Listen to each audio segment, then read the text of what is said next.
Welcome back na naman dito sa aking channel. Panibagong video na naman tayo ngayon na ibabahagi ko sa inyo. Ito ay simpleng gabay at simpleng pamamaraan at ito ay makakatulong sa inyo lalong-lalo na sa nagkamalabuan na magkarelasyon. At kung bago sa channel ko, ayaw niyo pong kalimutang mag-subscribe at pindutin ang notification bell para palagi kayong updated sa mga bago kong videos. Gusto mo ba na matataranta sa kakaisip sa iyo ang mahal mo o ang partner mo, malayo o malapit man siya sa iyo?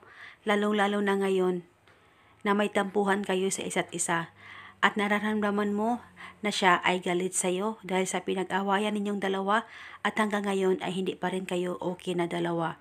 At gustong-gusto mo ba na magkaayos kayo? Kaya gawin mo lamang itong ritual na ibabagi ko sa inyo ngayon. Dapat gawin mo ito na buo ang loob at tiwala mo nang sa ganon siya ay matataranta sa kakaisip sa iyo. Ito'y napakasimple at napaka-epektibong ritual basta magtiwala ka lang. Ang gagawin mo lamang, kumuha ka ng isang basong tubig, hawakan mo ito, ilapit sa baba mo at ibulong mo ang mga salitang ito.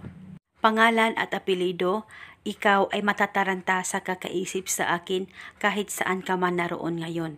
Ibulong mo lamang ito ng paulit-ulit, kahit ilang beses na gusto mo ay okay, wala pong problema. At pwede mo padagdagan ng hiling kung gusto mo.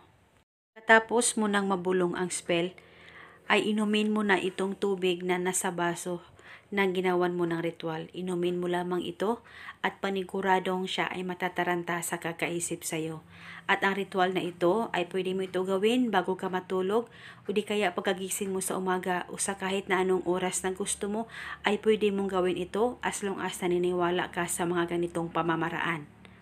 At kung kayo ay may katanungan, mag-comment lang po kayo sa baba at gawin itong ritual hanggang kailan mo gusto. At ito muna sa ngayon, maraming salamat po sa panonood. May God bless us.